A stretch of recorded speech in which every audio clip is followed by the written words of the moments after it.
अल्हम्दुलिल्लाहि वहदा वस्सलातु वस्सलामु अला मन ला नबिय्य बअदा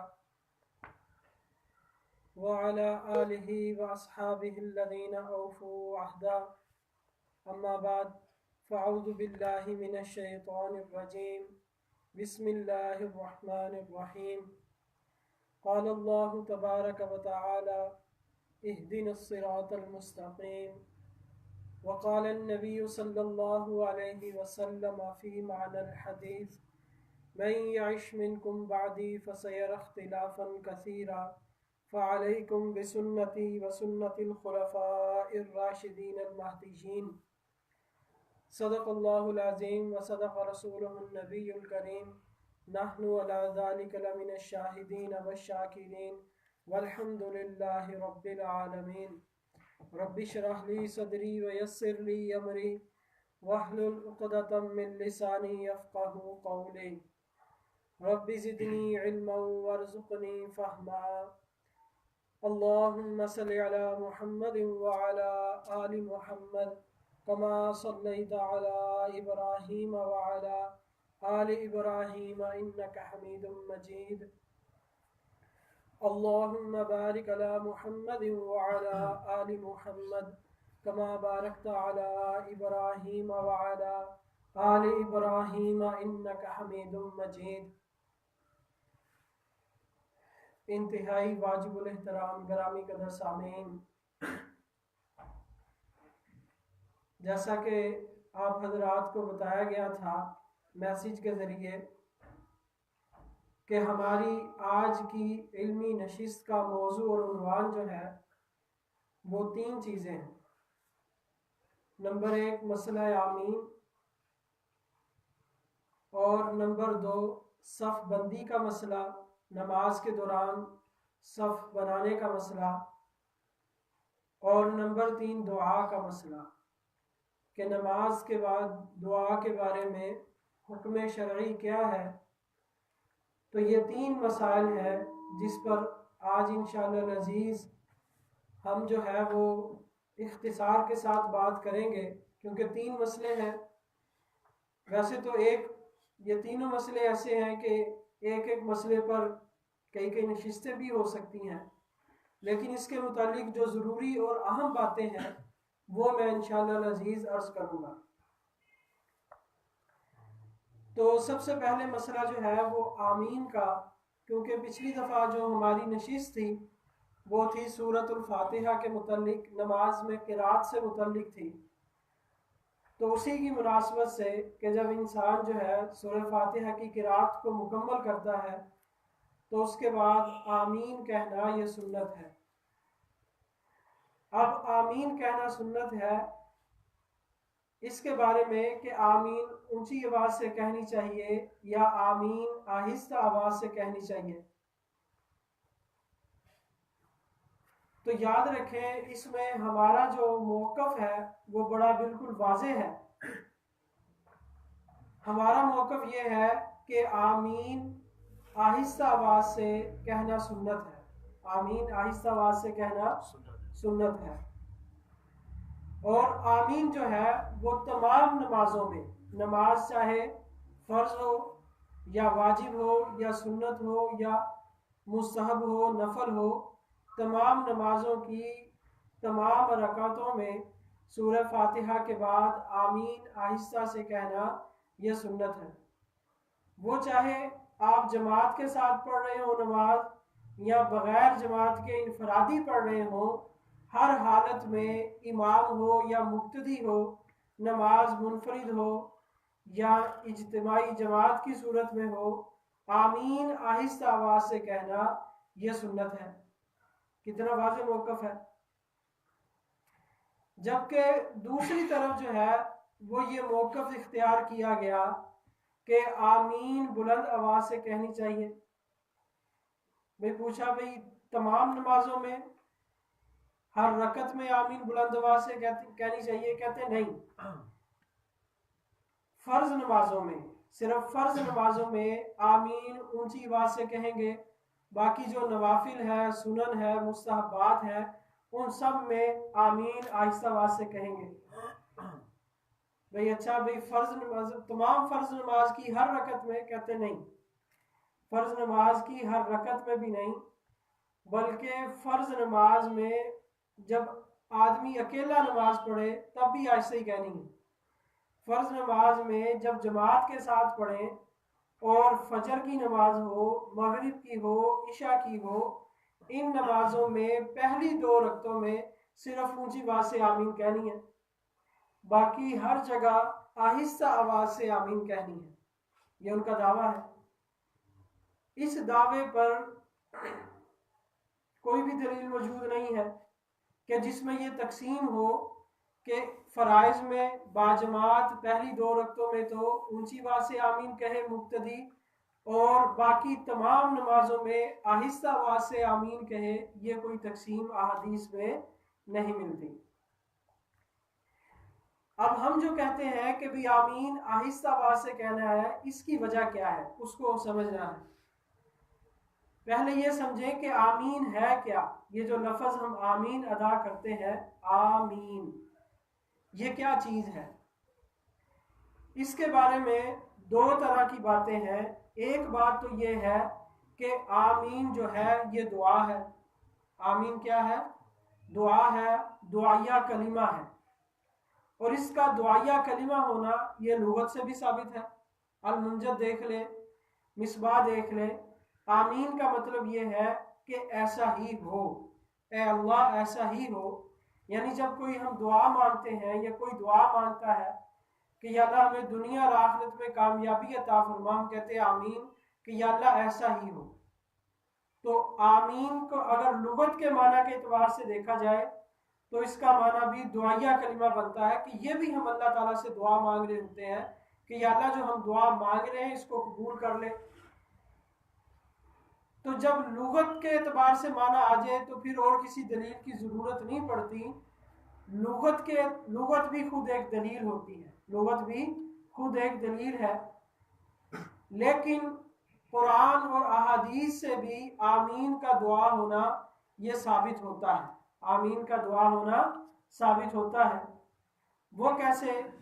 कुरान पाक में, उससे पहले मैं बुखारी शरीफ का हवाला दे दूं कि सही बुखारी शरीफ में, ये जो मकतबा दारुस्सलाम से छपी है, जो सियासिता जो है वो एक जिल्द में छपी है, तो सही बुखारी शरीफ सफ़ा नंबर 62 पे जहां इमाम बुखारी रहमहुल्लाह ने आमीन का बाब बांधा है, वहां सबसे पहले उन्होंने हजरत अतार रहमहुल्लाह का कौल नकल किया है कि हजरत अतार फरमाते हैं आमीन दुआ, कि आमीन दुआ है।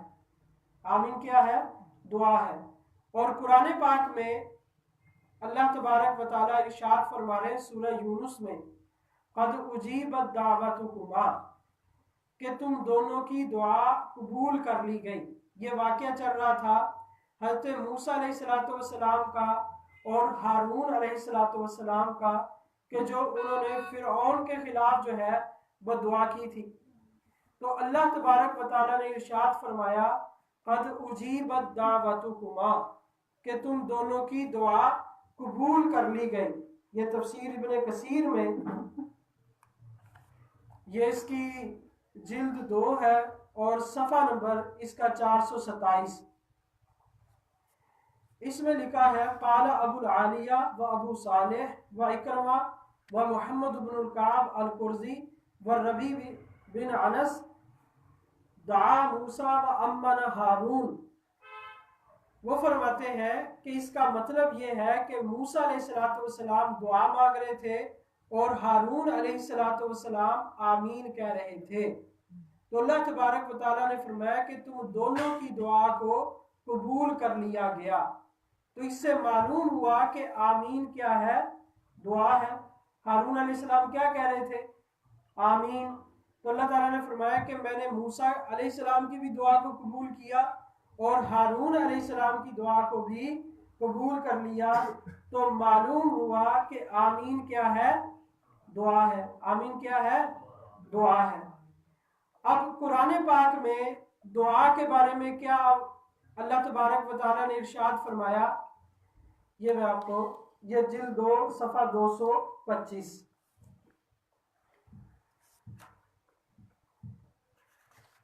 ये सूरह आराफ है। इसमें अल्लाह तबारक व तआला इरशाद फरमा रहे हैं कि अपने रब को पुकारो, उदऊ रब्बकुम तज़र्रुअन व खुफिया इन्नहु ला युहिब्बुल मुअतदीन, कि उससे दुआ मांगो, अपने रब से तुम दुआ मांगो, उसको पुकारो तज़र्रुआ, आजी करते हुए, व खुफिया, और आहिस्ता आवाज से, आजी करते हुए और आहिस्ता आवाज से, इन्नहु ला युहिब्बुल मुअतदीन, बेशक अल्लाह पसंद नहीं करता हद से तजावुज करने वालों को। अब हजरत इस आयत की तफसीर में एक तो इन्होंने हदीस मुबारक नकल की जो सहीहैन में बुखारी और मुस्लिम के हवाले से हजरत अबू मूसा अशरी रजी अल्लाह ताला अन्हु से, वो फरमाते हैं काल रफा अन्नासु अस्वातहुम बिद्दुआ, कि लोगों ने दुआ के वक्त अपनी आवाज़ों को बुलंद किया, बुलंद आवाज़ से अल्लाह ताला से दुआ मांग रहे थे।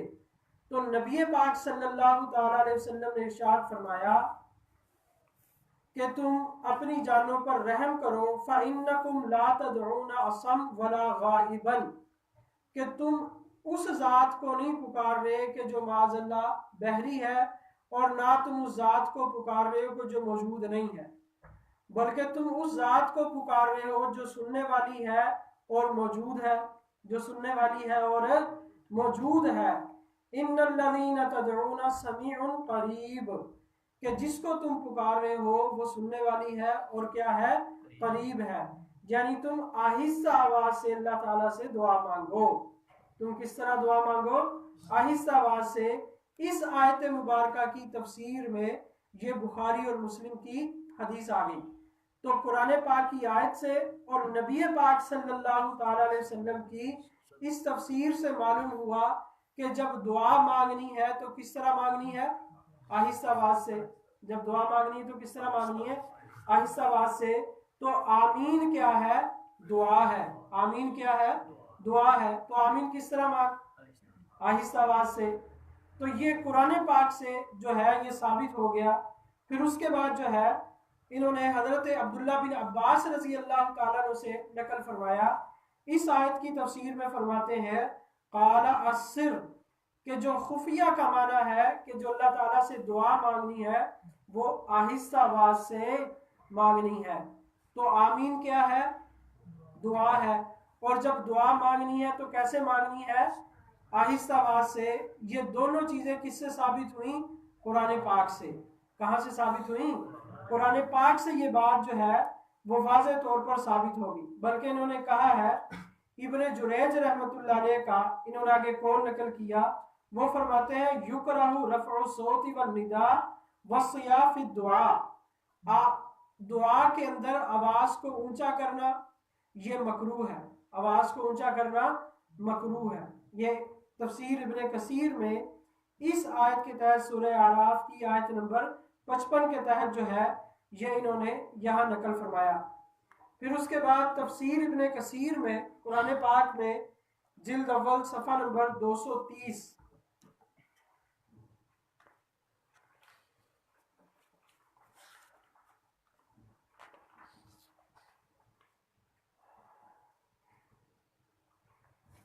इन्होंने कुरान पाक की एक आयत नकल की, इदा साला का इबादी अन्नी फ़इन्नी करीब, कि जब मेरे बंदे मुझसे मांगते हैं, जब मेरे बंदे मुझसे मांगते हैं। असल में इसका शान नज़ूल ये है कि एक सहाबी आए और आकर अर्ज करने लगे, या रसूल अल्लाह, कि आप हमें बताएं कि हमारा रब दूर है फनुनादीही, तो फिर हम उसको जोर से पुकारें, या वो हमारा रब करीब है फनुनाजीही, तो फिर हम मुनाजात करें, आहिस्ता आवाज से अल्लाह ताला से मांगे।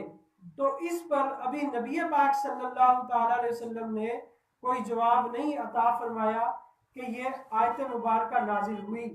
क्या नाजिल हुई? इदा साला का इबादी अन्नी फ़इन्नी करीब उजीबु दावत दाई इदा दाआनी, कि जब मेरे बंदे आपसे मेरे बारे में पूछते हैं कि मैं दूर हूँ या करीब हूँ, तो आप उनको फरमा दें कि मैं करीब हूँ। उनको ऊंची पुकारने की जरूरत नहीं है। वो दिल ही दिल में मुझसे मांगे, आहिस्ता आवाज से मांगे, मैं उनके मांगने को सुनता हूँ और उनके मांगने पर उनको अता भी करता हूँ।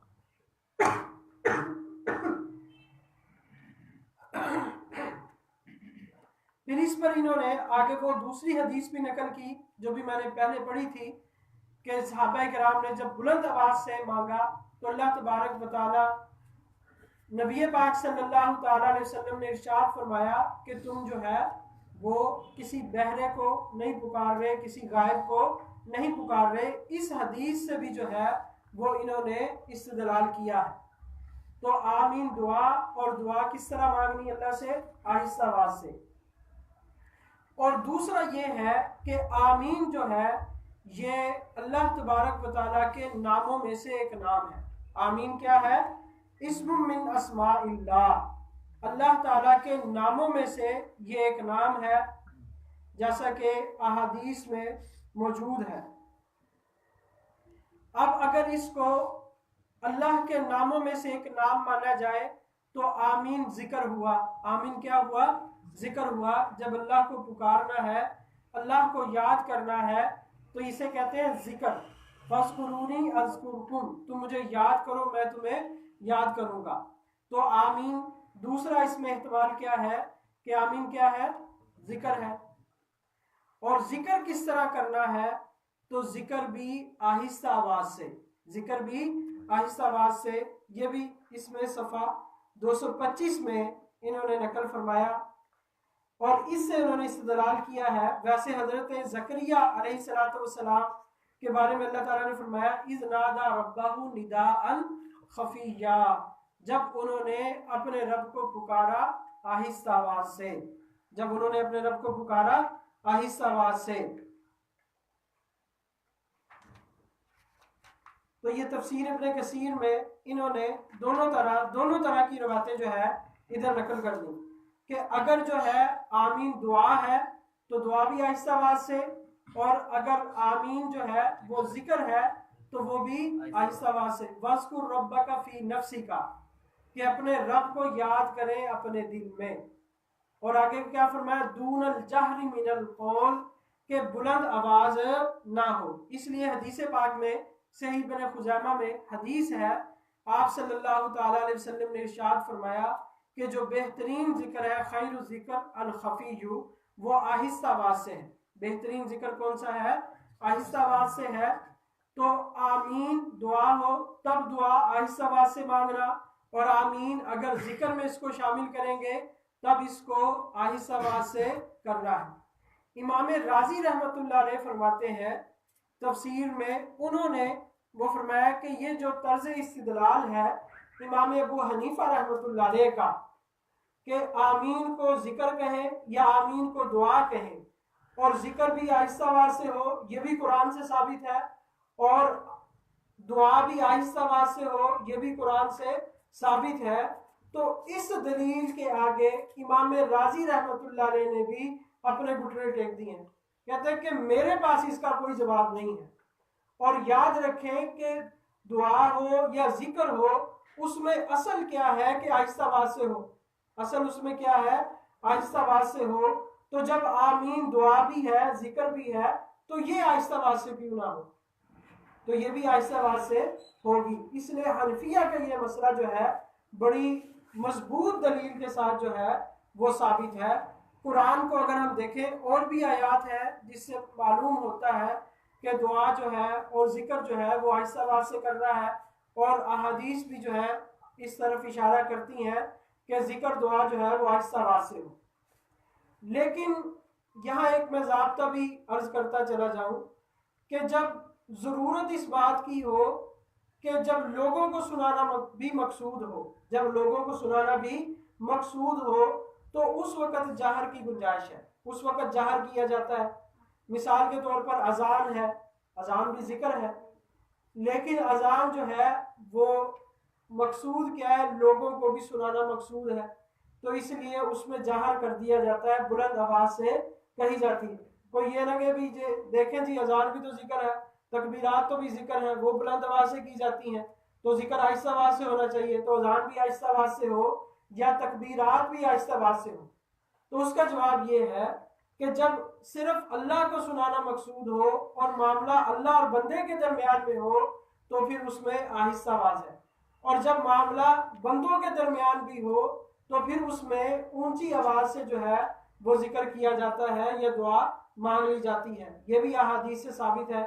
यही मसला जो है अजान में, क्योंकि लोगों को सुनाना मकसूद है, इसी तरह जब इमाम तकबीरात कहता है तो वो बुलंद आवाज से कहता है, तो वो बुलंद आवाज से कहता है क्योंकि लोगों को सुनाना मकसूद है। और इसी में जब नमाज में जो दीगर अज़कार है जो लोगों को सुनाना मकसूद है नहीं होते, वो सारे आहिस्ता आवाज से हैं। सुबहान रब्बियल आला, सुबहान रब्बियल अज़ीम, सुबहानक अल्लाहुम्मा व बिहम्दिका, ये सारी चीजें क्या है? आहिस्ता आवाज से हैं।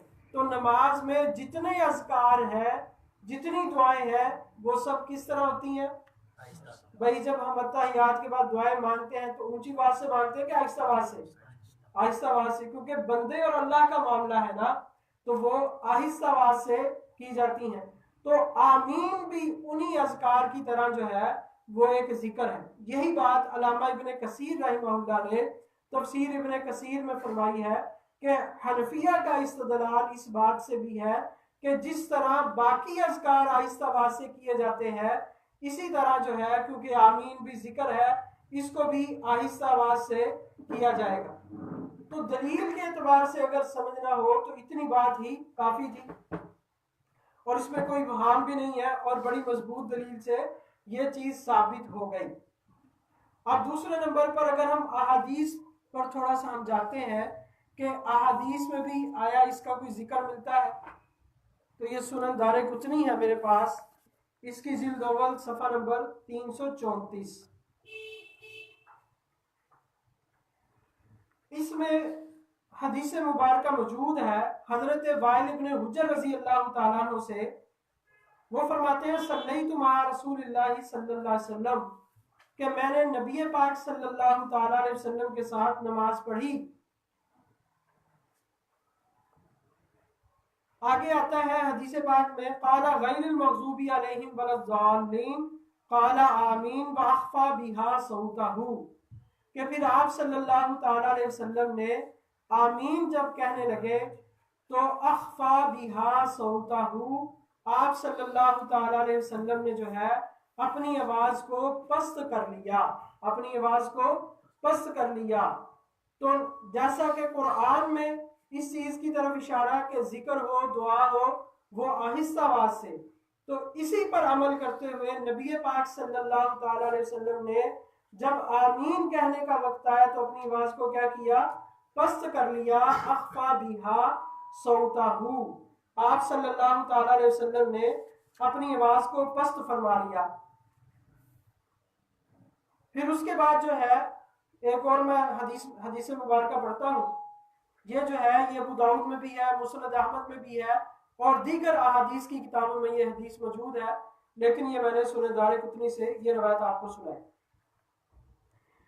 फिर एक और रवायत हजरत सामुरा रजी अल्लाह तआला अन्हु, उनसे रवायत है अन्नहु काना इज़ा इफ्ततह सलाता, समूरा फरमाते हैं हाफिज़तु मिन रसूलिल्लाहि सल्लल्लाहु अलैहि वसल्लम सक्ततैन फी सलाती। गौर से सुनिएगा, वो फरमाते हैं कि मैंने नबी पाक सल्लल्लाहु तआला अलैहि वसल्लम से दो सकते, दो खामोशियां मैंने महफूज की हैं कि मैंने आप सल्लल्लाहु अलैहि वसल्लम को देखा कि वो नमाज में दो जगह खामोश होते थे। सक्ततुन इज़ा कब्बर अल इमाम हत्ता यक़रा, कि जब तकबीर कहते तो उस वक़्त खामोश हो जाते, हत्ता यक़रा, यहाँ तक कि आप तिलावत शुरू फरमा देते। जब हम तकबीर कहते हैं तो तकबीर के बाद क्या पढ़ते हैं? क्या पढ़ते हैं जी? सना पढ़ते हैं ना। तो सना भी जिक्र है, ये हम ऊंची आवाज से पढ़ते हैं कि आहिस्ता आवाज से? आहिस्ता आवाज से। तो ये जो सक्ता नबी पाक सल्लल्लाहु अलैहि वसल्लम ने फरमाया था, ये सना पढ़ने के लिए था कि आप सल्लल्लाहु अलैहि वसल्लम अल्लाह ताला की हम्दो सना करें आहिस्ता आवाज से। हम्दो सना करें किस तरह? आहिस्ता आवाज से। हत्ता यक़रा वसक्ततुन इज़ा फरग़ मिन क़िराअति फ़ातिहतिल किताब, और आप सल्लल्लाहु तआला अलैहि वसल्लम उस वक़्त खामोशी इख्तियार करते जब आप सल्लल्लाहु तआला अलैहि वसल्लम सूरह फातिहा मुकम्मल कर लेते। तो जब सूरह फातिहा मुकम्मल करनी है उस वक़्त क्या पढ़ना है? आमीन। क्या कहना है? आमीन। तो नबी पाक सल्लल्लाहु ताला अलैहि वसल्लम उस वक्त खामोश हो जाते, तो उस खामोशी में क्या कहते? आमीन आहिस्ता आवाज से कहते। तो ये दो सकते उन्होंने महफूज फरमाए। फ़अनकरा ज़ालिका इमरान बिन हुसैन, इमरान बिन हुसैन रजी अल्लाह ताला अन्हु ने इस चीज का इनकार किया। अब दो सहाबा हैं, उनमें इख्तलाफ हो गया। वो फरमा रहे हैं कि दो सकते मैंने महफूज किए हैं, इमरान बिन हुसैन रजी अल्लाह ताला अन्हु ने इस चीज का इनकार किया। फ़कतबू इलल मदीनती इला उबई इब्न काब, फिर उन्होंने अपने इस फैसले को, अपने इस मसले को, इख्तलाफ को हल करने के लिए मदीना में खत लिखा। खत में किसकी तरफ लिखा? उबई बिन काब रजी अल्लाह ताला अन्हु की तरफ उन्होंने खत लिखा। फसद्दा का सामूरा था, तो उनका जो जवाब आया, उन्होंने फरमाया कि सामूरा ने सही बात की है, आप सल्लल्लाहु ताला अलैहि वसल्लम इसी तरह ही दो सकते फरमाया करते थे, तो जिसमें सना भी आहिस्ता आवाज से पढ़ते और आमीन भी आहिस्ता आवाज से कहते। ये वो रिवायात है जो किताबुल्लाह के ऐन मुताबिक है।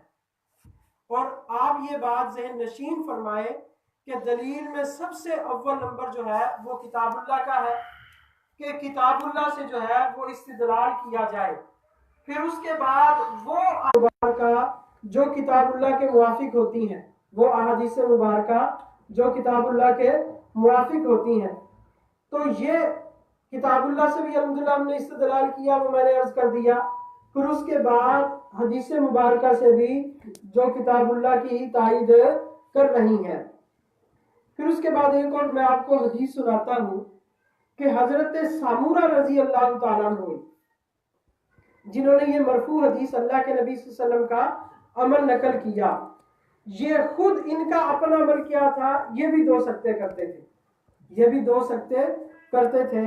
अन सामूरा अन्नहु काना इज़ा फ़तह सलात सकता हुनैयतन व इज़ा क़रा वल ज़ालिन सकता सकततन, ये भी दो सकते करते, जैसा कि इन्होंने अल्लाह के नबी सल्लल्लाहु अलैहि वसल्लम को सकते करते हुए देखा। तो ये खुद भी सकता करते, आप सल्लल्लाहु ताला अलैहि वसल्लम की सुन्नत पर अमल करते। और उस सकते में क्या करना होता था? सना भी आहिस्ता आवाज से और आमीन भी आहिस्ता आवाज से। तो मसला तो बिल्कुल वाज़ेह है। फिर दूसरी बात, एक और बात याद रखें, जैसा कि मैंने अर्ज किया कि जब किसी और को भी सुनाना मकसूद हो तो उस वक्त भी बुलंद आवाज से जिक्र किया जाता है, जैसे तकबीरात हैं, अजान है। और एक और वजह भी है जिसकी वजह से जाहिर किया जाता है, बुलंद आवाज से आप जिक्र कर सकते हैं। वो वजह क्या है? वो वजह है तालीम के लिए, कि जब किसी को तालीम देना मकसूद हो तो उस वक्त भी जाहिर किया जा सकता है। जैसा कि सही मुस्लिम में आता है कि सैयदना उमर फारूक रजी अल्लाह ताला अन्हु जब सना पढ़ते सुबहानक अल्लाहुम्मा व बिहम्दिका, तो ये बुलंद आवाज से पढ़ते थे। ये किस तरह पढ़ते? बुलंद आवाज से, ताकि लोगों को पता चल जाए कि इसके तकबीर के बाद सना कौन सी पढ़नी सुन्नत है, सना कौन सी पढ़नी सुन्नत है। लेकिन बाज़ों को आज तक पता ही नहीं चला, बाज़ों को आज तक पता ही नहीं चला कि कौन सी सना पढ़नी सुन्नत है। तो उन्होंने यही सना पढ़ी थी जो हम पढ़ते हैं, सुबहानक अल्लाहुम्मा व बिहम्दिका व तबारक अस्मुका व तआला जद्दुका व ला इलाहा। इसको थोड़ा सा लंबा करना है। तो अगर तालीम देना भी मकसूद हो तो उस वक्त भी जाहिर किया जा सकता है, लेकिन जिक्र में, दुआ में असल क्या है? आहिस्ता आवाज से ही उसको किया जाए। इसीलिए जो नबी पाक सल्लल्लाहु ताला अलैहि वसल्लम से ऊंची आवाज से जो आमीन मनकूल है, वो भी तालीम की गरज से थी कि आप सल्लल्लाहु ताला अलैहि वसल्लम ने नमाज पढ़ाई और बुलंद आवाज से आमीन। मैं पढ़ता क्या हूँ? मैं तो यहाँ सकता करता हूँ, मैं पढ़ता क्या हूँ? तो आप सल्लल्लाहु ताला अलैहि वसल्लम ने बाज दफा जो है वहां बुलंद आवाज से भी करके बतला दिया। अब हमें कैसे पता चला कि आप सल्लल्लाहु अलैहि वसल्लम जोहर में ये सूरत पढ़ते थे, असर में ये सूरत पढ़ते थे? जोहर और असर में तो बुलंद आवाज से किरात नहीं की जाती। लेकिन बाज दफा नबी पाक सल्लल्लाहु अलैहि वसल्लम कोई एक आधी आयत जो है वो जहर से पढ़ देते थे, ताकि पीछे सहाबे किराम रजी अल्लाह मजमाइन को पता चल जाए कि भाई जोहर और असर में मैं कौन सी सूरतें पढ़ता हूँ। तो जब तालीम देना मकसूद हो तो उस वक़्त जो है ये जहर से भी किया जा सकता है। तालीम मकसूद हो, ऐलान मकसूद हो, या और कोई जो है वो गर्ज हो, तो उसमें जहर की गुंजाइश मौजूद होती है। वगरना असल क्या है कि जिक्र हो या दुआ हो तो उसको आहिस्ता आवाज से कहना जो है वो सुन्नत है। असार सुनन में और इमाम तहावी रहमतुल्लाह अलैह ने हजरत इब्राहीम नखी रहमतुल्लाह अलैह का ये फरमान नकल किया है। वो फरमाते थे कि आमीन आहिस्ता आवाज से कही जाए, आमीन आहिस्ता आवाज से कही जाए। और भी चीजें सना भी उन्होंने फरमाया, और भी चीजों का जिक्र किया, लेकिन वो फरमाते हैं कि आमीन किस तरह कहनी है, आहिस्ता आवाज से कहनी है। अब ये फतवा दे रहे हजरत इब्राहीम नखी रहमतुल्लाह अलैह, ये सहाबा के दौर में पैदा हुए और सहाबा के दौर में ही इनकी वफात हो गई, और इतने बड़े आलिम थे कि सहाबे किराम रजी अल्लाह मजमाइन की मौजूदगी में फतवा दिया करते थे। सहाबा मौजूद हैं, लेकिन अल्लाह तबारक व तआला ने इतना इल्म अता फरमाया था कि ये दौरे सहाबा में ये फतवा दिया करते थे। और थे कहाँ के, कूफा के रहने वाले थे, जो इल्म का मरकज था। कूफा क्या था, इल्म का मरकज था, और हजारों मुहद्दिसीन ने जो है वो कूफा में आकर अहादीस को पढ़ा है और अहादीस को सीखा है। इमाम बुखारी रहमतुल्लाह अलैह भी कूफा में आया करते थे, और वो खुद फरमाते हैं कि मुझे नहीं पता कि मैं कितनी दफा कूफा में आया हूँ, बेशुमार मरतबा जो है वो कूफा आए। तो कूफा में जो इल्म का मरकज था, वहाँ इब्राहीम नखी रहमतुल्लाह अलैह सहाबा किराम रजी अल्लाह मजमाइन के दौर में क्या फतवा दे रहे हैं कि आमीन किस तरह कहनी है। किसी सहाबी ने इनकार नहीं किया कि तू हदीस के खिलाफ फतवा दे रहा है, हम सहाबा, अल्लाह के नबी के सहाबा मौजूद है और तू हदीस के खिलाफ फतवा दे रहा है। किसी सहाबी ने उसका इनकार नहीं किया। हालांकि सहाबा किराम रजी अल्लाह मजमाइन बिदआत से नफरत करने वाले थे। जैसा कि रिवायात में आता है कि सहाबा सबसे ज्यादा जिस चीज से नफरत करते थे वो बिदअत थी। अल्लाह के नबी सल्लल्लाहु अलैहि वसल्लम ने बिदअत की मुजम्मत फरमाई थी। किसी सहाबी ने, किसी ताबी ने कोई फतवा नहीं सादिर फरमाया कि इब्राहीम नखी गलत कह रहा है। किसी ने कोई लिटरेचर नहीं लिखा, कोई पंफलेट नहीं लिखा, कोई किताब नहीं लिखी गई, किसी ने इसकी मुखालफत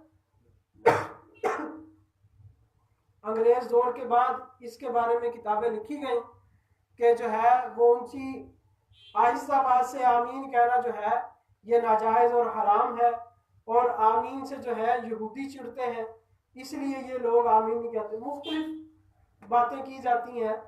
वो एक आदमी मुझे कहने लगा कि भाई हदीस में आता है आमीन से जो है ये यहूदी चिढ़ते हैं, इसलिए हम आमीन कहते हैं। उसने तो अपनी तरफ से मुझे चिढ़ाने के लिए कहने लगा आमीन से यहूदी चिढ़ते हैं ना, इसलिए तुम चिढ़ते हो, इसलिए हम अपनी मस्जिदों में क्या कहते हैं, आमीन कहते हैं। मैंने कहा भाई हदीस में यहूदियों का लफ्ज आया ना कि यहूदी आमीन से चिढ़ते हैं, यही है ना, तो तुम इसलिए आमीन कहते हो। मैं कहा ठीक है, जिनकी मस्जिदों में यहूदी आते हैं वो कह लिया करें, और जिनकी मस्जिदों में सिर्फ मुसलमान ही आते हैं तो उनको ऊंची आवाज से आमीन कहने की जरूरत है। समझ आ गई भाई, जैसा इश्काल करेगा फिर वैसे ही जवाब मिलेगा ना। तो आमीन को जिस पहलू से हम लेंगे, अगर किताबुल्लाह से लें तो आहिस्ता आवाज से इसका कहना साबित हो रहा है, अगर अहादीस मुबारका से लें तो आहिस्ता आवाज से इसका कहना साबित हो रहा है। और बाज जो हदीस में आ गया उसका मैंने बता दिया में पीछे सहाबा किराम रजी अल्लाह मजमाइन ने ऊंची आवाज से आमीन कही हो, ये बात भी किसी सही हदीस से साबित नहीं है, ये बात भी सही हदीस से साबित नहीं है। बस इतना मिलता है कि अल्लाह के नबी सल्लल्लाहु अलैहि वसल्लम ने ऊंची आवाज से आमीन कही, तो वो ऐसा ही है जैसा जोहर और असर में बुलंद आवाज से किरात कर ली, एक आधी आयत बुलंद आवाज से कर ली तालीम की गरज से, तालीम की गरज से, जिस तरह आप है। तो आमीन दुआ हो या जिक्र हो, दुआ और जिक्र क्या है असल में, आहिस्ता आवाज से है, तो आमीन भी आहिस्ता आवाज से होगा। हाँ, जब कहीं कोई ज़रूरत हो तालीम की गरज से तो वो मसला किया जा सकता है। तो ये एक मसला तो अल्हम्दुलिल्लाह इसका मैंने जो है वो कुछ खुलासा आप हजरात के सामने रख दिया। अहादीस और भी बहुत सी हैं जिनमें आहिस्ता आवाज से आमीन कहने का जिक्र मौजूद है। बहरहाल अब हम दूसरा मसला शुरू करते हैं सफ बंदी का, कि जब नमाज के लिए खड़े होना है तो उसमें सुन्नत तरीका क्या है। अपनी सफ़ों को बिल्कुल दुरुस्त कर लिया जाए, दरमियान में खला वाक़या ना हो। इस पर कुछ अहादीस हैं, वो मैं पढ़ देता हूँ। सुनन अबी दाऊद में, ये सुनन अबी दाऊद है और बाबू तस्वीयत सुफूफ, सफ़ों को सीधा करने के बारे में। हदीस पाक में आता है, हज़रत अनस रज़ी अल्लाह तआला अन्हु फरमाते हैं, ये हदीस नंबर 668, अनस रज़ी अल्लाह तआला अन्हु क़ाल रसूलुल्लाह सल्लल्लाहु अलैहि वसल्लम सफ़्फ़ू सुफ़ूफ़कुम फ़इन्न तस्फ़ियत अस्सफ़ मिन तमामिस सलाह। आप सल्लल्लाहु अलैहि वसल्लम ने इरशाद फरमाया कि अपनी सफ़ों को दुरुस्त कर लो, इसलिए कि सफ़ों को दुरुस्त करना ये नमाज के पूरा होने में से है, नमाज के पूरा होने में से है। तो अपनी सफ़ों का दुरुस्त कर लेना, इसका बहुत ज़्यादा एहतमाम करना चाहिए।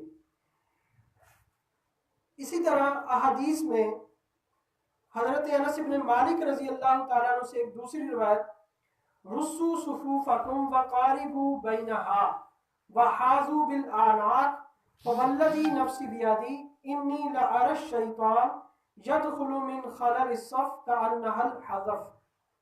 आप सल्लल्लाहु तआला अलैहि वसल्लम ने सफ़ों को सीधा और दुरुस्त करने के बारे में इंतहाई ताकीद से हुक्म इरशाद फरमाया और फरमाया कि अपनी सफ़ों को सीधा करो, मिलकर खड़े हो, दरमियान में खला ना हो, गर्दन के बराबर गर्दन कर लो।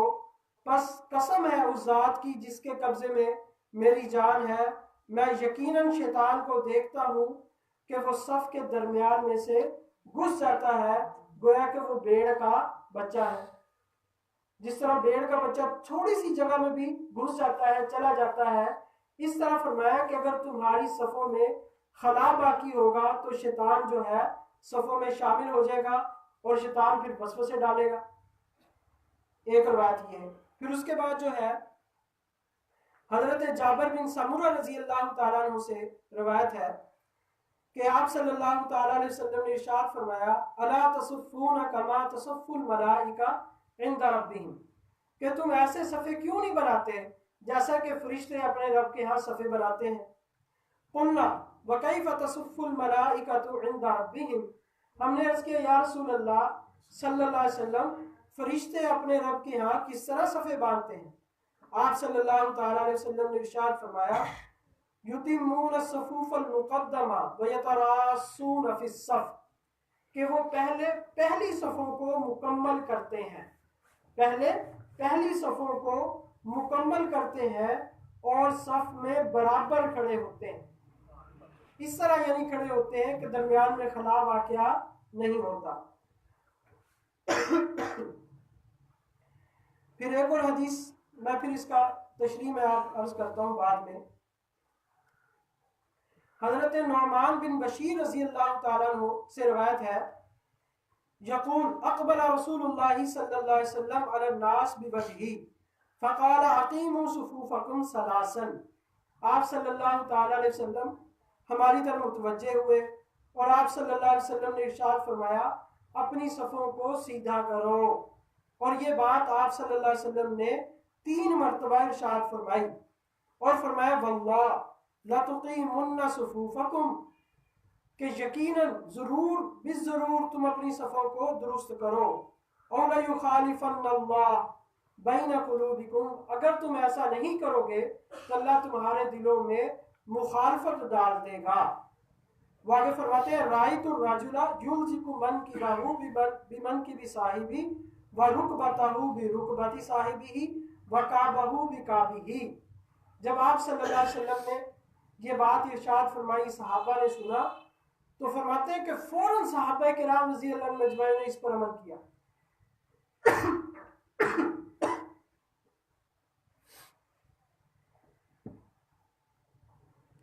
कि कहीं ऐसा ना हो कि हमारे दिलों में मुखालफत पड़ जाए।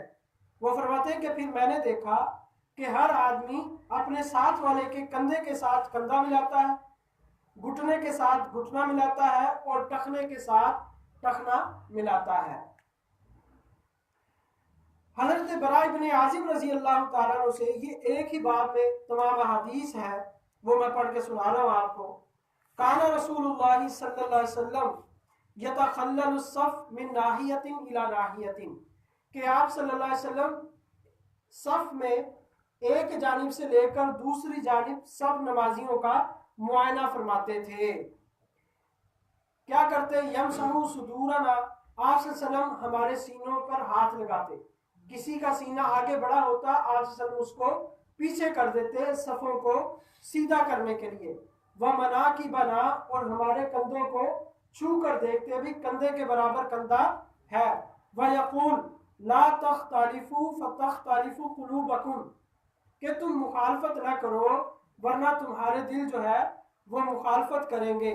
वकान यकूल इन्नल्लाह अज़्ज़ा वजल व मलाइकतहु युसल्लूना अला सुफूफिल उवल।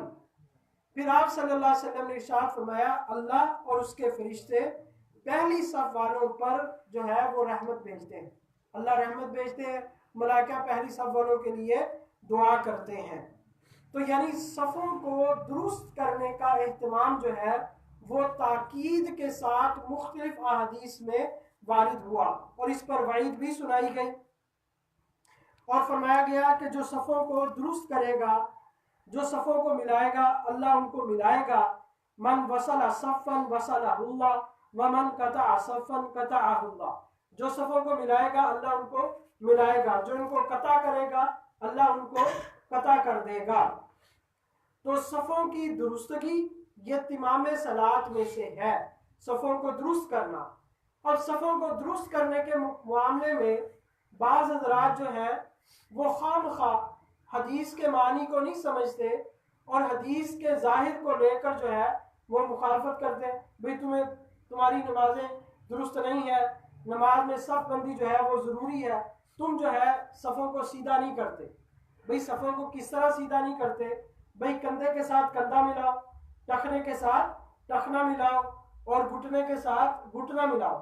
अगर इस तरह नहीं करोगे तो तुम्हारी नमाज हदीस के खिलाफ है। तुम्हारी नमाज क्या है? हदीस के खिलाफ है। इमाम अबू हनीफा रहमतुल्लाह अलैह, अल्लाह ताला ने हदीस पाक में आता है मैं युरिदिल्लाहु बिही खैरन युफक्किहु फिद्दीन, कि अल्लाह जिससे भलाई का इरादा करते हैं उसको फ़िक़ह अता फरमाते हैं। यानी मतलब ये है कि अल्लाह ताला उसको फ़िक़ह में महारत, और फ़िक़ह में महारत तामा ये है कि अल्लाह ताला किसी इंसान को मुजतहिद बना दे, किसी इंसान को अल्लाह मुजतहिद बना दे।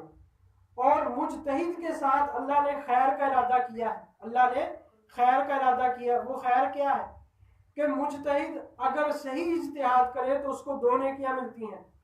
मुजतहिद अगर सही इज्तिहाद करे उसको 2 नेकियां मिलती हैं। अगर मुजतहिद खता कर जाए तो उसको गुनाह नहीं मिलता, बल्कि उसको 1 नेकी मिलती है, बल्कि उसको 1 नेकी मिलती है। ये अल्लाह ने भलाई का इरादा किया है। और मुजतहिद जो है वो माहिर किताब व सुन्नत होता है, माहिर किताब व सुन्नत होता है। वो समझता है कि किन अहादीस के क्या मानी है, और एक मसले पर वो तमाम अहादीस को सामने रखकर जो है वो एक नतीजे पर पहुंचता है और वो मानी आगे उम्मत तक पहुंचाता है। फिक़ह हनफी का उसूल ये है कि जब किसी चीज़ की हकीकत पर अमल मुमकिन ना हो तो उसके मजाजी माना को लिया जाता है। अगर कुरान और हदीस में ऐसे अल्फाज आ गए हैं कि जिसका ज़ाहिरन माना पर अमल नहीं किया जा सकता, या किसी की बात पर ज़ाहिरी तौर पर ज़ाहिरी माना पर अमल नहीं कर सकते, तो उसके जो मजाजी माना होंगे, जो उसके मकसूदी माना होंगे, जो उसके मुरादी माना होंगे, उन पर अमल किया जाएगा, उन पर अमल किया जाएगा। तो हम कहते हैं कि ये जो अहादीस में आता है कदम के साथ कदम मिलाना, टखने के साथ टखना मिलाना, घुटने के साथ घुटना मिलाना और कंधे के साथ कंधा मिलाना, गर्दन के साथ गर्दन मिलाना। अब अगर इससे हकीकी माना मुराद लिए जाए कि हकीकत में मिला दिया जाए, यूं साथ साथ जोड़ दिए जाए, तो ये तो मुमकिन ही नहीं है। कंधे के साथ कंधा भी नहीं मिल सकता, भाई हर बंदे का कद एक जैसा है, कंधे के साथ कंधा नहीं मिल सकता। तो जब ये बात हमारे एक साथी ने कही इनके मुनाजिर को, भाई कंधे के साथ कंधा तो नहीं मिल सकता, कोई छोटा है कोई बड़ा है, तो कहता है कि ये जो है ये तभी मसला है। ये क्या है? तभी मसला है। तो भाई कोई छोटा है कोई बड़ा है, तो ये तो उसकी सेहत के एतबार से है ना। तो अगर कंधे के साथ कंधा मिलाना चाहे तो नहीं मिल सकता, और अगर घुटने के साथ घुटना मिलाना चाहे तो नहीं मिल सकता, और टखने के साथ टखना मिलाना चाहे तो नहीं मिल सकता। इसलिए वो तकल्लुफ करते करते जो है वो काफी दूर तक चले जाते। हमारे इलाके में एक पठान था, तो वो कहता है कि मैं इनकी मस्जिद में चला गया नमाज पढ़ने के लिए। तो नमाज के बाद इनकी आदत है कि भाई जब देखते हैं किसी आदमी को तो उसको दावत देते हैं कि भाई तुम्हारी नमाज जो है किताब सुन्नत के खिलाफ है, तुम सही नमाज पढ़ा करो। तो वो कहने लगा कि भाई देखो, जब उमर रजी अल्लाह तआला अन्हु को अबू लुलु फिरोज ने खंजर मारे थे तो वो पीछे नहीं निकल सका। क्या वजह थी? वो वजह ये थी कि सहाबा किराम मिल मिल कर खड़े थे, कंधे के साथ कंधा था, टखने के साथ टखने थे और घुटने के साथ घुटने थे, तो इसलिए वो निकल नहीं सका। पठान तो पढ़ा लिखा तो नहीं था, चाय का होटल था इसका। तो वो कहता मैंने उसको कहा कि लेकिन ये बात याद रखना, वो तुम्हारी तरह भी नहीं खड़े थे, अगर तुम्हारी तरह खड़े होते तो वो नीचे से निकल जाता। कहता फिर वो आज के बाद फिर दोबारा उससे बात है नहीं, तो बच्चा चाय लेकर आता हूँ, कहते यार ये बोले लतीफा तो सुना दी। तो अब देखें कि इसके हकीकी माना पर तो अमल हो ही नहीं सकता। तो इमाम अबू हनीफा रहमतुल्लाह अलैह फरमाते हैं जब हकीकी माना पर अमल ना हो सके तो उसके मकसूदी और मुरादी माना पर अमल करते हैं। और मकसद और मुरादी माना क्या है कि सफ़े बिल्कुल दुरुस्त हो, कंधे के बराबर कंधा हो, गर्दन के बराबर गर्दन हो, घुटने के बराबर घुटना हो, टखने के बराबर टखना हो। तो जब बराबर कर लिए जाएंगे तो सफ़े जो है वो बिल्कुल सीधी हो जाएंगी, सफ़े जो है वो बिल्कुल सीधी हो जाएगी, इसका ये माना। तो ऐसे ही खाम खा मुखालफत करना जी तुम्हें हदीस का नहीं पता। भाई हदीस का जो है मुहद्दिसीन खुद फरमा रहे हैं कि हदीस के मानी को फुकहा ज्यादा समझते हैं, फुकहा हदीस के मानी को ज्यादा समझते हैं। इसकी मिसाल उन्होंने ये दी कि जिस तरह एक पंसार होता है और एक हकीम होता है। अब पंसार के पास तो जड़ी बूटियां हर तरह की मौजूद है, हर तरह की अद्वियात मौजूद है, लेकिन उनको ये नहीं पता होता कि इनके खवास क्या है। उनके खवास को वो हुक्मा ही ज्यादा समझते हैं। तो फरमाया कि मुहद्दिसीन कहते हैं कि हमारा हाल जो है वो पंसार वाला है और फुकहा का हाल जो है वो हुक्मा वाला है, कि वो ज्यादा समझते हैं कि इससे मुराद क्या है, इससे मुराद क्या है।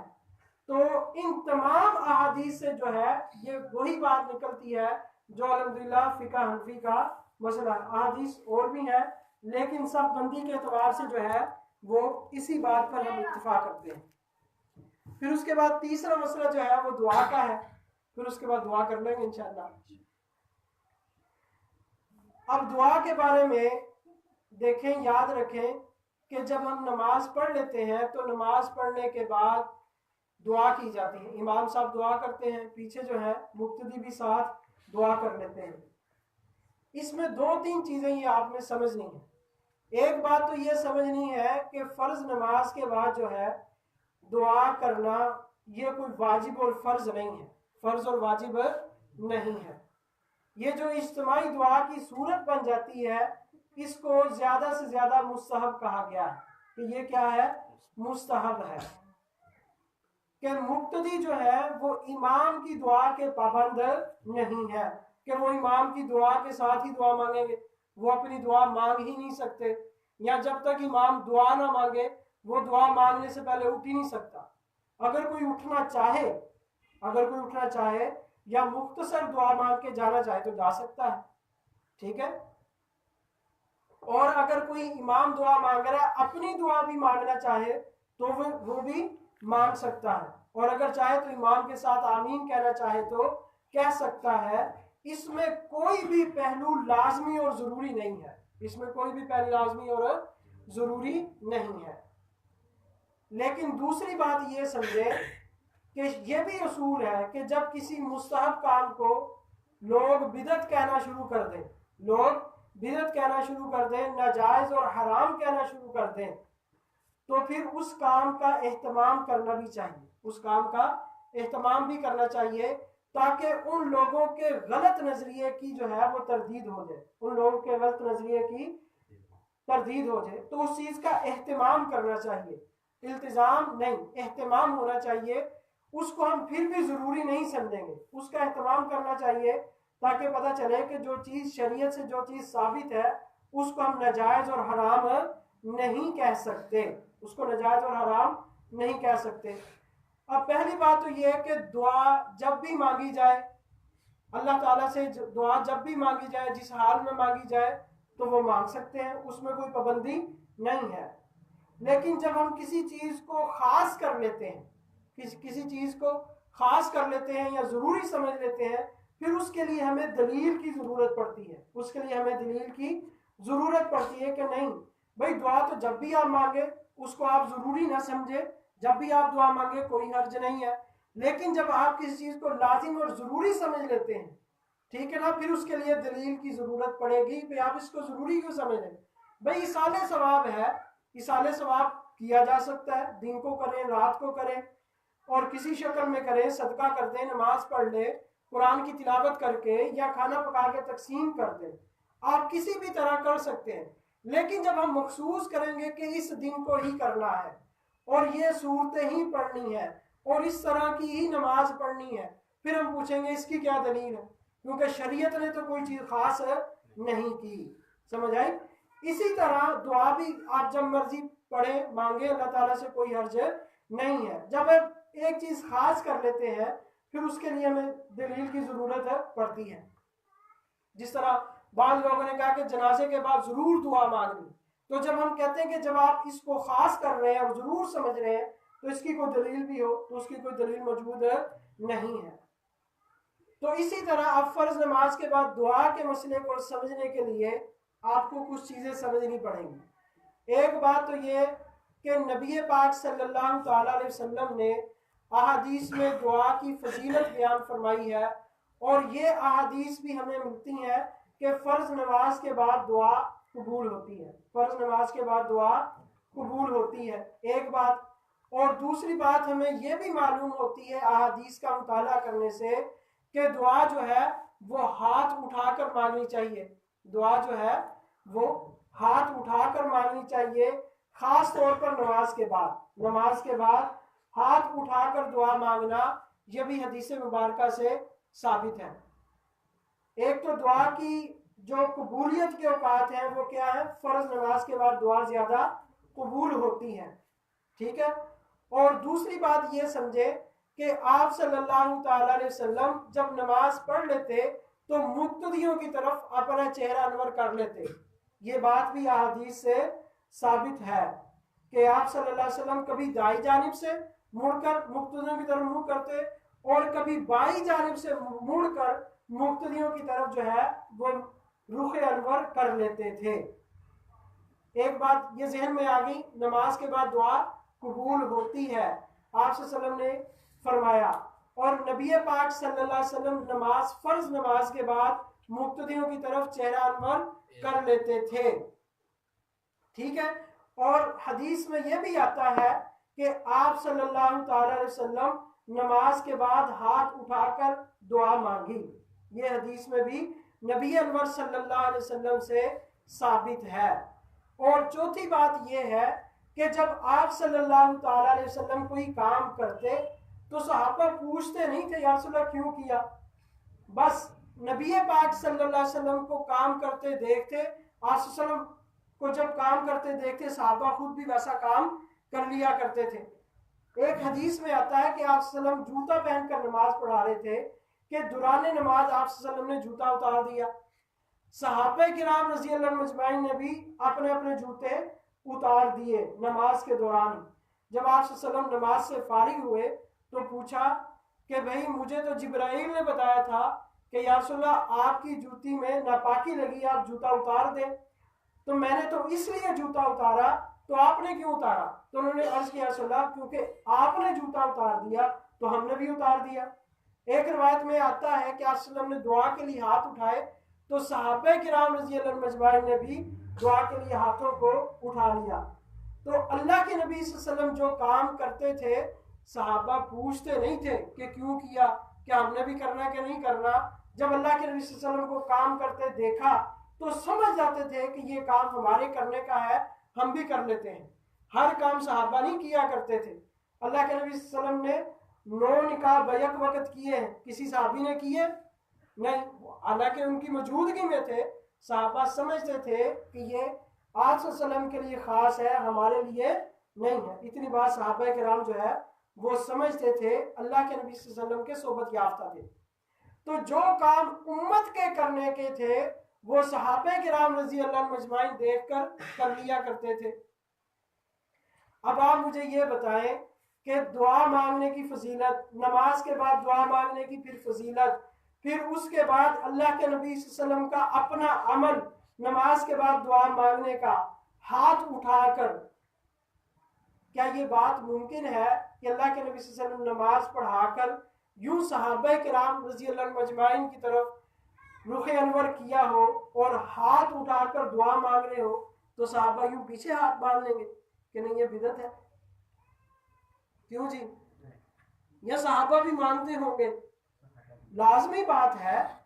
ऐसी तो बात नहीं कि अल्लाह के नबी को हाथ उठा के दुआ मांग रहे और सहाबा जो है वो उन्होंने हाथ बांध ली, ऐसा मौजूद नहीं है। तो अब मैं कुछ हदीस पढ़ देता हूँ। इसलिए हम कहते हैं कि इज्तिमाई दुआ की यही सूरत है और इससे हम जो है वो ज्यादा से ज्यादा इस्तेहबाब साबित कर रहे हैं कि ये मुस्तहब अमर है, कोई पाबंदी लाजिम नहीं है, कोई पाबंदी लाजिम नहीं है, मुस्तहब है। इसलिए इसको नाजायज और बिदअत और हराम कहना जो है ये गलत है। ये क्या है? गलत है। इसलिए जो हमारे यहाँ जो दुआ मांगी जाती है इज्तिमाई जो शक्ल में आ जाती है वो इसी तरह मजमूए अहादीस से साबित है, इसी तरह मजमूए अहादीस से साबित है। अगर एक दुआ के एतबार से अगर हम तमाम अहादीस का मुताला करें और जायजा लें तो उससे हमें इस बात का इस्तेहबाब जरूर मालूम होगा कि नमाज के बाद जो इज्तिमाई दुआ है उसकी असल मौजूद है। इसलिए अल्लामा अनवर शाह कश्मीरी रहमतुल्लाह ने कहा है कि ये इज्तिमाई दुआ है, इसकी असल जो है वो अहादीस से साबित है। अब ये किताब तो नहीं मेरे पास मौजूद, उसका स्कैन मेरे पास मौजूद है। किताब अहादीस मुख्तारा, किताब अहादीस मुख्तारा के बारे में मैंने बताया था आपको कि उलमा अहले हदीस ने भी ये बात तस्लीम की है कि जो हदीस इस किताब में मुहद्दिस लेकर आएंगे वो हदीस सही होगी। वो हदीस क्या होगी? सही होगी। अब किताब अहादीस मुख्तारा में इन्होंने एक हदीस नकल की। वो हदीस क्या है वो मैं आपको सुना देता हूँ। मोहम्मद बिन अबी याहिया कहते हैं राई तो अब्दुल्लाह इब्न जुबैर, मैंने अब्दुल्लाह बिन जुबैर रजी अल्लाह तआला को देखा, वरा रजुलन, कि वो एक आदमी को देख रहे हैं, वो एक आदमी को देख रहे हैं, राफियन यदैहि क़ब्ल अन यफ़रुग़ मिन सलातिही, कि वो नमाज का सलाम नहीं फेरा और हाथ उठाकर दुआ मांग रहा है। जो हम नमाज में दुआ मांगते हैं तहियात के बाद, वो यूं हाथ उठाकर दुआ मांग रहा था नमाज के अंदर ही। फलम्मा फरगा मिनहा, जब वो आदमी नमाज से फारिग हुआ, काला, तो अब्दुल्लाह बिन जुबैर रजी अल्लाह तआला ने फरमाया, इन्ना रसूलुल्लाह सल्लल्लाहु अलैहि वसल्लम लम यकुन यरफउ यदै, कि आप सल्लल्लाहु अलैहि वसल्लम हाथ नहीं उठाते थे, हत्ता यफरुगा मिन सलातिही, यहाँ तक कि नमाज से फारिग हो जाते। यानी ये जो तुम नमाज के अंदर हाथ उठा के दुआ मांग रहे हो ये सुन्नत नहीं है। सुन्नत अमल क्या है? जब नमाज से फारिग हो जाए फिर हाथ उठाकर जो है वो दुआ मांगी जाए। तो ये हदीस मुबारक बिल्कुल वाज़ेह और सही हदीस है, और इस हदीस के तमाम रावी जो है वो सिका है। अल्लामा हैसमी रहमतुल्लाह अलैह ने मजमा ज़वाइद में लिखा है कि इसके रावी जो है सारे के सारे सिका हैं, और ये रवायत जो है ये अल-मुअज्जमुल कबीर तबरानी में भी ये रवायत जो है सही सनद के साथ मौजूद है। ये उसका भी असल स्कैन मेरे पास मौजूद है। अब उसके बाद जो है वो अहादीस और भी हैं, अब क्योंकि वक्त भी हमारा मुकम्मल हो चुका है तो इसलिए इसी पर जो है हम इख्तिसार अपनी बात को मुकम्मल करते हैं। तो आज की नशिस्त में अल्हम्दुलिल्लाह हमने 3 मसलों के बारे में सीखा है। नंबर 1, आमीन जो है ये आहिस्ता कहना ये सुन्नत है, और ये इसका आहिस्ता आवाज से कहना ये किताबुल्लाह से साबित है और अहादीस सहिया से साबित है। और दूसरे नंबर पर सफ़ों को सीधा और दुरुस्त करना, उसके बारे में जो अहादीस आई है उसका सही माना और मफहूम क्या है वो भी आज हमें अल्हम्दुलिल्लाह पता चल गया। तो जब हम उन अहादीस पर अमल करेंगे तो हम बाअदब खड़े रहेंगे। हम क्या खड़े रहेंगे? बाअदब खड़े रहेंगे। नमाज में तो ज्यादा अदब से खड़ा होना चाहिए ना, क्योंकि कुमू लिल्लाहि कानितीन कि अल्लाह के सामने जब खड़े होना है तो बड़े बाअदब तरीके से। तो बाज भाई जो है वो इस तरह खड़े होते हैं कि जब अगर 2 बंदे आपस में गुफ्तगू करें और इस अंदाज से खड़े हो तो दूसरा आदमी यकीनन बुरा मनाएगा कि यार तुम खड़े किस तरह, मुझसे बात किस तरह कर। तो जब अल्लाह तबारक व तआला से बातें करनी है, गुफ्तगू करनी है, तो उसमें भी बड़े बाअदब तरीके से। तो उसमें जब हम इन अहादीस पर अमल करेंगे तो इससे लामहला जो है वो हम अपनी असल हैयत पर खड़े हों, जिसको फुकहा ने 4 उंगलियों या 1 बालिश का फासला मुकर्रर किया है कि अगर इन अहादीस पर सही माना में अमल किया जाए तो पाँव की मिकदार इतनी बढ़ेगी, इससे बढ़ेगी नहीं। क्योंकि जब हम तकल्लुफ करेंगे कि टखने के साथ टखना मिले, घुटने के साथ घुटना मिले, तो फिर हमें लामहल्ला अपनी टांगों को चौड़ा करना पड़ेगा, और वो हदीस की मंशा के भी खिलाफ है। तो गर्दन मिलाने के लिए फिर क्या करेंगे, जो हदीस में गर्दन का जिक्र मौजूद है। तो बहरहाल जो है दूसरा मसला सफ़बंदी का, और तीसरा मसला जो है वो दुआ के बारे में पढ़ा। तो अल्लाह ताला से दुआ है कि अल्लाह ताला हम सबको किताब और सुन्नत पर फुक़हाए किराम की रोशनी पर चलने की तौफीक अता फरमाए। अब इस पर किसी भाई ने कोई सवाल करना है तो सवाल कर ले, फिर उसके बाद दुआ, और फिर उसके बाद इंशाअल्लाह खाना होगा। आमीन जो है किस तरह कहनी है ताकि दूसरे साथी को वाली अपनी बस आमीन क्योंकि आहिस्ता आवाज से कहनी है, और आहिस्ता आवाज इतनी हो कि बस अपने कान तक चली जाए, कि जिसका तलफ़ुज़ अदा हो जाए। आमीन जुबान को हरकत हो जाए, ये चीज जरूरी है। जब जुबान हरकत में नहीं आएगी उसको किरात नहीं कहेंगे, उसको बोलना नहीं कहेंगे। इसलिए जब नमाज भी हम पढ़ते हैं तो उसमें जुबान से हुरूफ का अदा करना जरूरी है। जुबान से हुरूफ का अदा करना, बाद आदमी यूं नमाज पढ़ रहे होते हैं, ना होठ हरकत में आती है ना जुबान हरकत में, वो गोया के दिल ही दिल में पढ़ रहे होते हैं और तसव्वुर कर रहे होते हैं कि हम जुबान से पढ़ रहे हैं, यूं तसव्वुर कर रहे होते हैं। अल्हम्दुलिल्लाह रब्बिल आलमीन, यानी ना जुबान से हुरूफ अदा हो रहे हैं। तो याद रखें इस तरह नमाज नहीं होती। जब तक आप जुबान से नहीं पढ़ेंगे, हुरूफ अदा नहीं करेंगे, तो आपकी किरात नहीं होगी और इस तरह नमाज नहीं होगी। तो हुरूफ का अदा करना, और आहिस्ता आवाज से इतना अदा कर ले कि अपने आप को जो है वो सुनाई दे। ये जो सफ़ों की बंदी होती है, सफ़ बंदी, उसमें इत्तिसाल की क्या होती है? सब बंदी में इत्तिसाल का इशू जो मसाजिद में है वो तो इतना नहीं है कि मसाजिद में अगर एक बड़ी मस्जिद है तो वो एक ही मजलिस के उसको हुक्म में है। अगर कोई आदमी 2 सफ़े छोड़ कर पीछे भी खड़ा हो जाए किसी वजह से, आमतौर पर तो खड़े नहीं होते, तो फिर भी उसकी नमाज हो जाएगी। ये असल में मसला आता है बाहर जब हम किसी दूसरी जगह पर नमाज पढ़ें, या ऐसा हो कि मस्जिद में जगह पुर हो गई है और कहीं दूसरी जगह पर हम नमाज पढ़ने लगे, तो उसमें यह लिखा है कि मिसाल के तौर पर जिस तरह मैं जिस मस्जिद में जुमा पढ़ाता हूँ शमा में, तो वो मस्जिद फुल हो जाती है तो फिर बाहर सफ़े लगती हैं। फिर बाहर क्या सफ़े लगती हैं कि जो मेन गेट है उसके साथ मेन रोड है, वहां रोड पर ही सब बना ली जाती है। तो इस तरह ये इत्तिसाल के ही हुक्म में है कि सीढ़ियां हैं और उसके साथ जो है सब बिछाली जाए, तो ये इत्तिसाल समझा जाएगा। इत्तिसाल कब नहीं होगा कि जब दरमियान में रास्ता हो, इतना बड़ा रास्ता हो कि जहां से एक सवारी गुजर सके। तो अगर वो रास्ता छोड़कर जो है वो आपने सफ़े बांधी है तो वो इत्तिसाल नहीं है, तो उससे नमाज नहीं होगी। या इसी तरह अगर दरमियान में कोई नहर वगैरह आ गई है और नहर के दूसरी जानिब है तब भी इत्तिसाल नहीं होगा। ये मौलाना ये दुआ जो है एक तो नमाज के बाद है, उसके अलावा दुआ बंदा कर सकता है? उसके अलावा बिल्कुल दुआ कर सकते हैं। खाना वगैरह का उसके बाद हाथ उठाकर, खाना खाने के बाद हाथ उठाकर दुआ। दुआ में असल एक और ज़ाब्ता ये लिखा है कि जिन जिन मौक़ों पर हाथ उठाकर दुआ मांगना साबित है उन मौक़ों पर हाथ उठाकर दुआ मांगनी चाहिए, और जिन मौके पर हाथ उठाकर दुआ मांगना साबित नहीं उन मौक़ों पर बगैर हाथ उठाए दुआ मांगना ये अफजल है। उन मौक़ों पर बगैर हाथ उठाए दुआ मांगना अफजल है। खाना खाने के बाद हाथ उठाकर दुआ मांगना साबित नहीं है।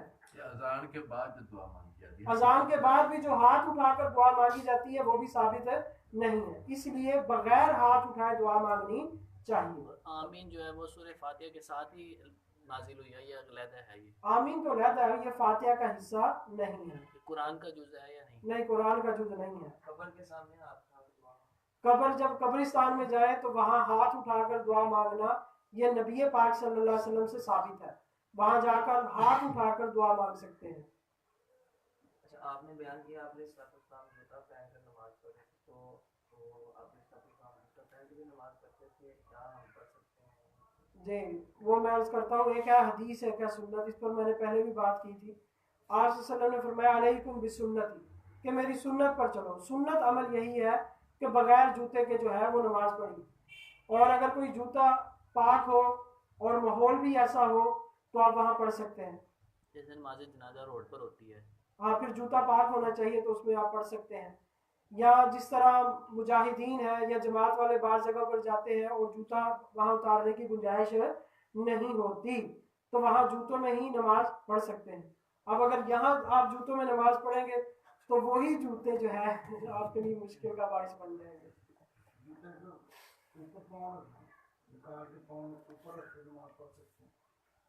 जूता अगर नीचे से पाक है, जूता पाक है तो फिर पढ़ सकते हैं। नमाज के लिए जगह का पाक होना जरूरी है ना, तो जूता जब आप जूते के ऊपर पाँव रख रहे हैं तो जूता वो जगह है, ठीक है ना, वो जगह के कायम मकाम है, अब उसका पाक होना भी जरूरी है। और सूरह फातिहा के बाद अगर आमीन हम ना कहें तो जायज़ है? सूरह फातिहा के बाद आमीन कहना सुन्नत है, अगर आमीन नहीं कही तो नमाज वगैरह हो जाएगी।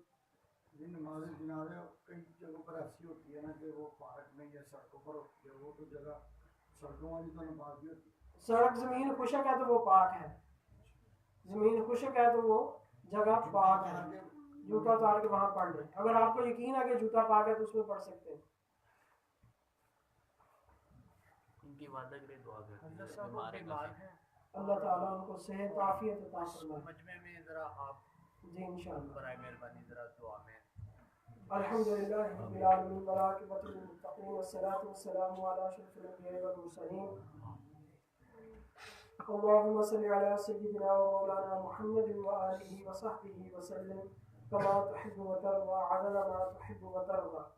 और ये चीज़ भी साबित है कि जब कोई बंदा दुआ का कहे तो दुआ मांग ली जाए, जब कोई दुआ का कहे तो दुआ मांगनी चाहिए, ये भी हदीस में आता है। रब्बना ज़लमना अनफुसना व इल्लम तग़फिर लना व तरहमना लनकूनन्ना मिनल ख़ासिरीन। या अरहमर राहिमीन, या अरहमर राहिमीन, या अरहमर राहिमीन। या अल्लाह हम सब के गुनाहों को माफ़ फरमा, या अल्लाह पूरी उम्मत मुस्लिमा के गुनाहों को माफ़ फरमा। या अल्लाह जो ईमान वाले दुनिया से जा चुके हैं, या अल्लाह उन सब के गुनाहों को भी माफ़ फरमा। या अल्लाह हम सब के गुनाहों को नेकियों में तब्दील फरमा। या अल्लाह जो बीमार है उनको सेहत आफियत अता फरमा। या अल्लाह जिन भाई ने दुआ का कहा है कि उनकी वालिदा बीमार है, या अल्लाह उनकी वालिदा को सेहत आफियत के साथ तंदुरुस्ती के साथ लंबी उम्र अता फरमा, उनकी जान माल में औलाद में बरकत अता फरमा, उनको सेहत और आफियत अता फरमा। इसी तरह अल्लाह जितने मजमे में बीमार हैं या उनके जानने वाले बीमार हैं और अहले ईमान जहाँ कहीं बीमार हैं, सबको सेहत आफियत की नेमत से माला माल फरमा। या अल्लाह जो मकरूज है कर्जों से खलासी अता फरमा। या अल्लाह जो परेशान हाल है उनकी परेशानी को दूर फरमा। या अल्लाह तेरे महबूब सल्लल्लाहु अलैहि वसल्लम ने जो खैर और भलाई की दुआएं मांगी हैं वो खैर और भलाइयाँ हम सबको अता फरमा। और जिन शुरूर से आप सल्लल्लाहु अलैहि वसल्लम ने पनाह मांगी है हम सबको उम्मत मुस्लिमा को महफूज फरमा। या अल्लाह हम सब का यहाँ आना इस मजलिस को या अल्लाह अपनी बारगाह में कबूल मंजूर फरमा। हम सब की पूरी उम्मत मुस्लिमा की पूरी इंसानियत की हिदायत का इसको सरोवर जरिया बना। और रब्बना तक़ब्बल मिन्ना इन्नका अंतस समीउल अलीम व तुब अलैना इन्नका अंतत तव्वाबुर रहीम। व सल्लल्लाहु अला नबिय्यिल करीम व अला आलिहि व सहबिहि व उम्मतिहि अजमाइन बरहमतिक। जज़ाकुमुल्लाहु खैरन व अहसनुल जज़ाए फिद दारिन। खाने का ऐलान करें। जी खाना खाकर साथी जो हैं